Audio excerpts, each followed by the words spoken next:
Muito bem, pessoal. Ao vivo, aqui de BH, 8ª Igreja, JA. Vou fazer uma oração para a gente ter um tempo de adoração com música, depois uma reflexão a partir da vida de Esaú, aqueles gêmeos, conhece? Esaú e Jacó. Hoje é a vez de Esaú. Obrigado, Senhor, por esse sábado. Fala no nosso coração de maneira bem particular e especial, específica, a cada um de uma maneira que o Senhor entende que existe uma necessidade de ouvir a voz do Senhor dessa maneira. Em nome de Jesus, nos abençoe abundantemente. Amém e amém. Pixos.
tira o pecado do mundo, planta esperança na terra do meu coração.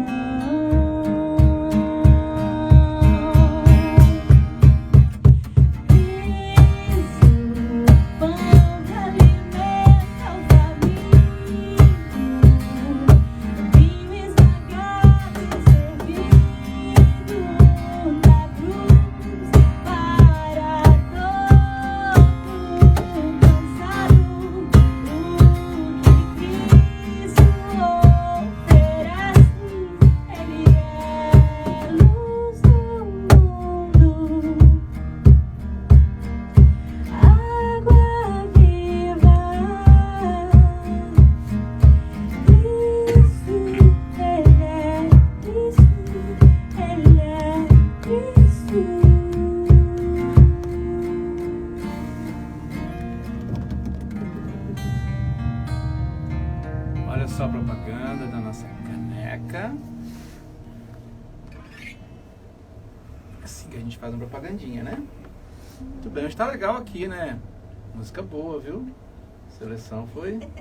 Acho que o Rafael estava atrapalhando a parada dele. Foi nada, Rafael. Cadeira. Pessoal, a gente tem aqui caminhado pelos personagens da Bíblia. Já estamos em Gênesis. Começamos em Gênesis e vamos ficar em Gênesis um tempinho. Mas é legal conversar um pouquinho a respeito dessas pessoas que são pessoas tão comuns como a gente, para a gente perceber que a nossa história pode ter uma caminhada muito legal, né? Diz que a gente vai começar um pouquinho a partir da história de Esaú. A história de Esaú começa no capítulo 25 de Gênesis. Eu vou ler uns versículos e vou conversar um pouquinho sobre essa história, tá? Como sempre tem feito aqui, a gente começa a partir do tempo que a gente vive e dá uma voltinha lá no tempo bíblico e volta para cá, nessa tentativa de fazer uma aplicação, né? Assim que a gente precisa ler a Bíblia. Cresceram os meninos. Esaú saiu perito caçador, homem do campo. Jacó, porém, homem pacato, habitava em tendas. Isaque amava Esaú, porque se saboreava de sua caça. Rebeca, porém, amava Jacó. Tinha Jacó feito um cozinhado quando, esmorecido, veio do campo Esaú e lhe disse: peço-te que me deixes comer um pouco desse cozinhado vermelho, pois estou esmorecido. Daí chamasse Edom. Disse Jacó: vende-me primeiro o teu direito de primogenitura. Ele respondeu: estou a ponto de morrer, de que me aproveitará o direito de primogenitura? Então disse Jacó: jura-me primeiro. Ele jurou e vendeu o seu direito de primogenitura a Jacó. Fico pensando aqui que muitas vezes, muitas circunstâncias, nem sei se diria a maioria das vezes, os conceitos que a gente tem da vida e das pessoas nem sempre correspondem à realidade, não é mesmo? Confundimos, por exemplo, humildade com pobreza. Quando a gente vê uma pessoa pobre, a gente diz: ela é tão humilde. Ou quando você veio de uma família pobre, você diz: não, minha origem é humilde. Humildade não tem a ver com posição social, com situação financeira. Humildade é uma coisa de caráter. Mas a gente confunde, não é mesmo? A gente confunde também casa com lar. Nem toda casa é um lar. Um lar é marcado por um ambiente onde os filhotes, os filhos, têm a oportunidade de serem ensinados, amados, encorajados, desafiados, para que possam amadurecer e assim enfrentar com dignidade a vida que está diante deles.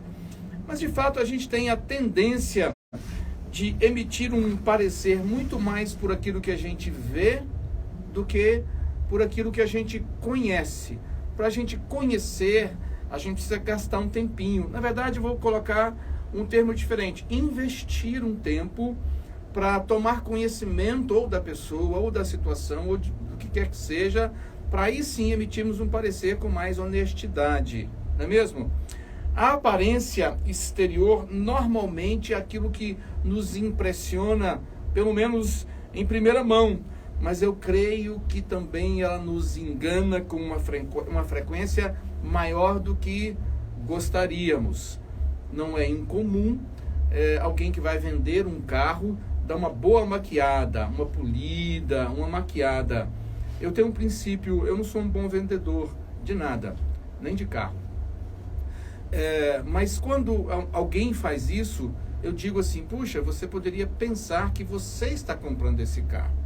Quando eu vou vender um carro, normalmente eu vou na concessionária, eles têm mecânicos lá, eles que olham o carro e avaliam o carro e vejam se tem defeito ou se não tem defeito. Mas não é maquiar. Então, a gente está sempre se impressionando por aquilo que a gente vê, pelas questões externas, e as decepções estão proporcionalmente ligadas a esse impacto, não é mesmo? Normalmente, a gente é medido pelo que a gente tem, não pelo que a gente é. Já te mediram assim alguma vez? Hoje? Hoje não, né? Mas me alegra muito conhecer a verdade que diz que Deus, que é o Criador de todo o universo, o dono de todas as coisas, não usa esse mesmo critério para nos medir. Isso é bom.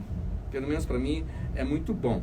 Sendo assim, eu posso ser o que sou, ainda que seja menos quando medido pela régua da terra, pelas medidas da terra. Os conceitos que as pessoas têm a seu respeito não deveriam definir você.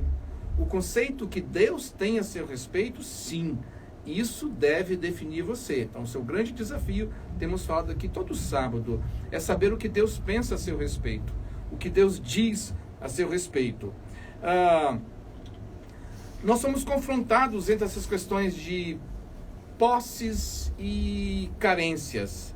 Não é incomum, aqui onde moramos, por exemplo, quando vamos para a Zona Sul, encontramos alguns bairros assim interessantes para morar. Condomínio mais caro, PTU mais caro, tudo muito mais caro. Mas tem favelas incrustadas no meio desses bairros. Às vezes, eu fico pensando que é uma forma de Deus dizer, ei, são pessoas iguais, entendeu? Não se sinta maior porque você tem algum tipo de benefício material maior do que o outro. E numa reflexão um pouquinho mais acurada, eu me pergunto, onde realmente está a pobreza? Reflete comigo. Onde realmente está a pobreza? No bolso furado ou na alma vazia? Onde a fome provoca mais danos? No estômago ou na alma? É uma reflexão. Uma reflexão. É fato que a saciedade e a satisfação não andam de mãos dadas com a prosperidade. A gente com muito dinheiro e com a alma faminta. A gente com pouco dinheiro e com a alma saciada. Um dos grandes problemas do ser humano é não reconhecer a natureza da verdadeira pobreza e da verdadeira fome. O caminho escorregadio da confiança em coisas, em bens, tem levado milhares de pessoas ao abismo eterno. A Bíblia diz que o amor ao dinheiro é a raiz de todos os males. A Bíblia nos diz ainda que muitos, querendo ficar rico, naufragam nessa tentativa, negociam a alma, negociam valores e princípios. Uma pessoa que não tem consciência de que o ser humano é mais do que matéria, mais do que corpo, mais do que uma beleza física, pode facilmente se confundir no momento de se, aspas, alimentar. O risco de ser governado pelos desejos é maior do que o imaginado.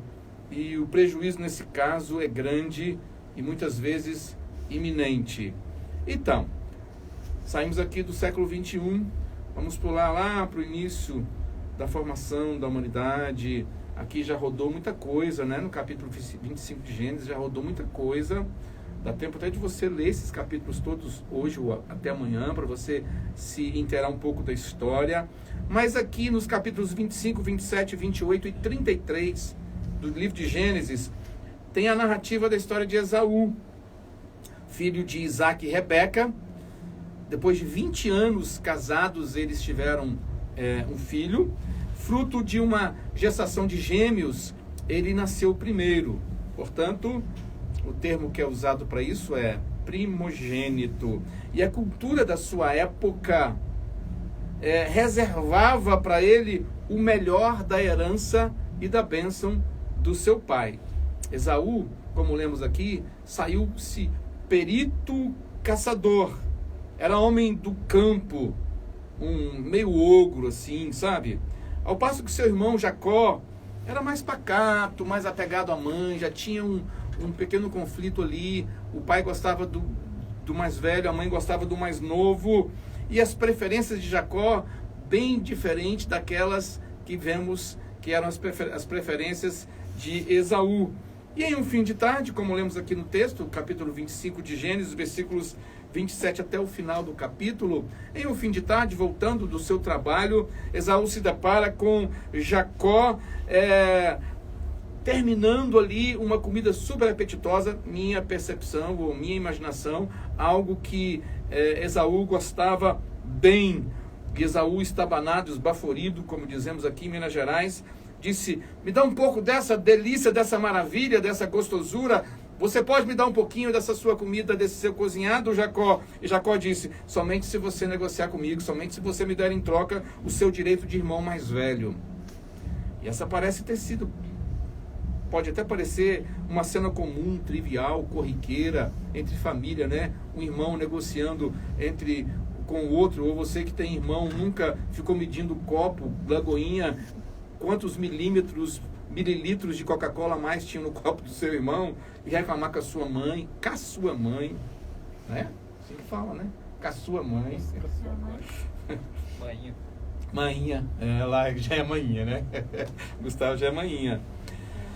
Mas esse episódio é uma figura do que tem acontecido por milênios na história da humanidade, e eu explico a razão aqui para vocês. Assim como Esaú, centenas de milhares de pessoas são dominadas por necessidades que foram criadas e colocadas com uma urgência absurda, ainda que elas sejam necessidades básicas para a sobrevivência.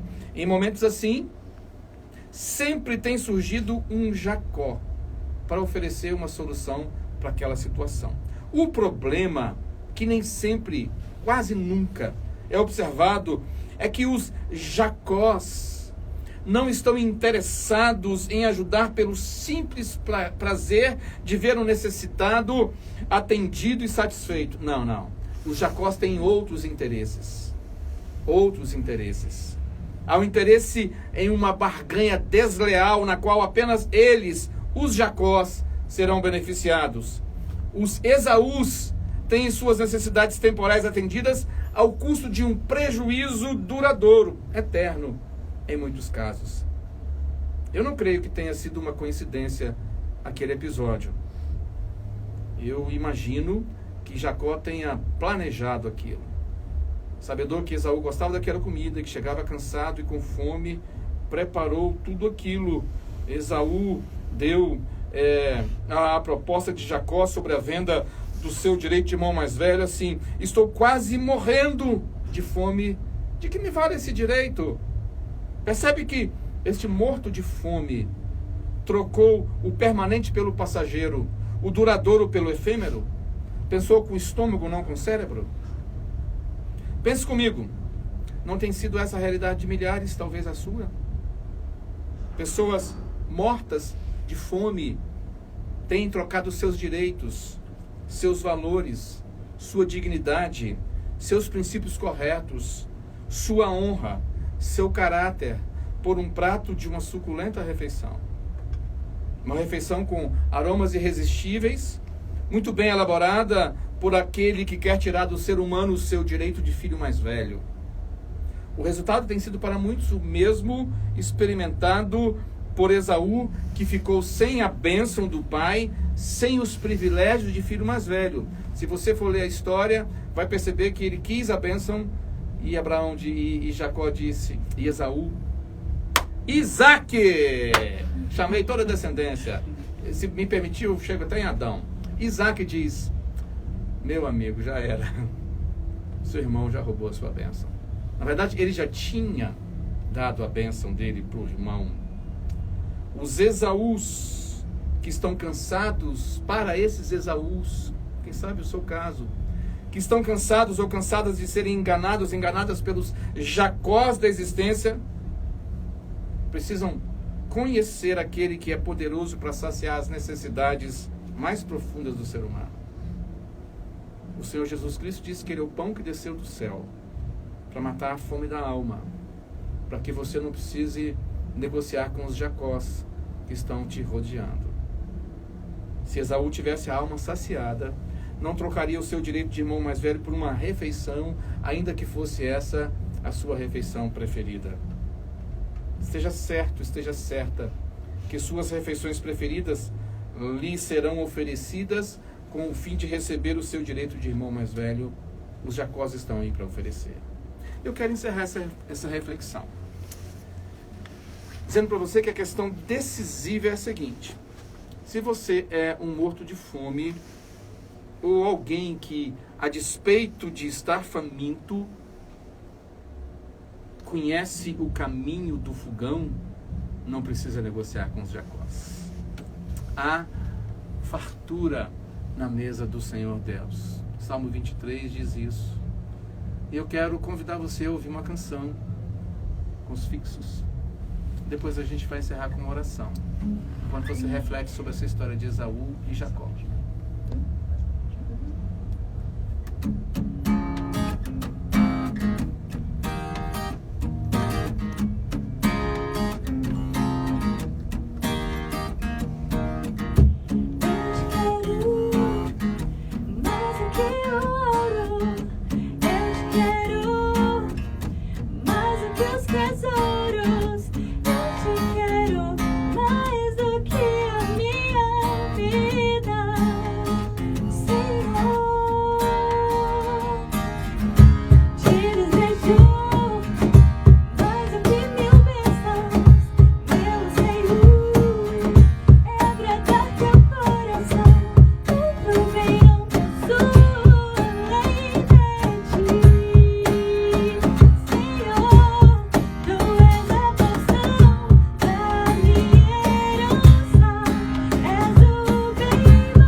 Obrigado por você participou conosco.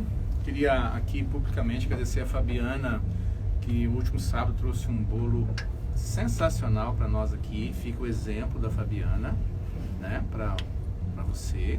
Pode seguir esse exemplo. Ela ligou, perguntou se podia trazer, eu disse que podia. Ela foi uma surpresa super legal. Tava delicioso aquele bolo, delicioso. Eu disse que não podia. Que belo exemplo, Fabiana. Que belo exemplo. A Paula não estava aqui. Não. Eu disse pra ela que não podia. Ah, não Ela podia? me desobedeceu. Ela ainda dá tempo. Muito obrigado pela sua participação. Essa live fica aí no IGTV do JA, tá bem? Você pode depois dar uma olhadinha de novo, ou só as músicas, ou refletir de novo sobre esse assunto, tá bem? Vamos fazer uma oração. Deus abençoe você. Boa semana, bom domingo, bom descanso. Ore pela sua cidade, ore por você, ore para que esse tempo acabe. Saudade de um abraço, né?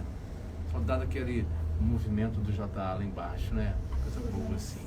Saudade de comer um podrão também, junto com a turma, com a galera. Prensado, né? Ó, prensado é 30 centímetros de sanduíche. Obrigado, Deus, por esse tempo. Não permita que a gente esqueça o caminho do fogão, nem que nossa alma fique faminta para cair nas armadilhas dos Jacós. Livra os Esaús nessa noite, em nome de Jesus. Amém. Deus abençoe. Abraço.